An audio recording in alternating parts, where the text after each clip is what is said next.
Why you should consider vermiculite testing in your house soon. Before 1990, most of the world's vermiculite was extracted from a mine in Libby, Montana and sold under the brand name Zonalite. This type of insulation was mostly used in attics.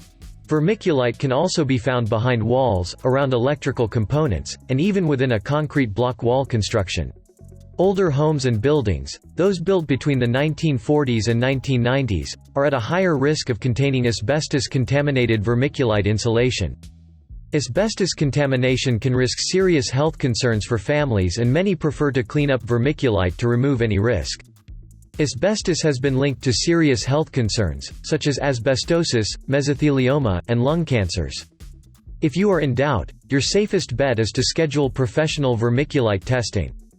To ensure the most accurate results, we take a minimum of 4 different samples of the insulation throughout the area of concern. In some cases, we may also set up a containment unit and run a HEPA air scrubber.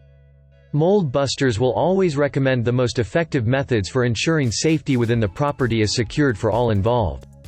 Call us now to get started. To book a same-day inspection, call us at 1-877-566-6653.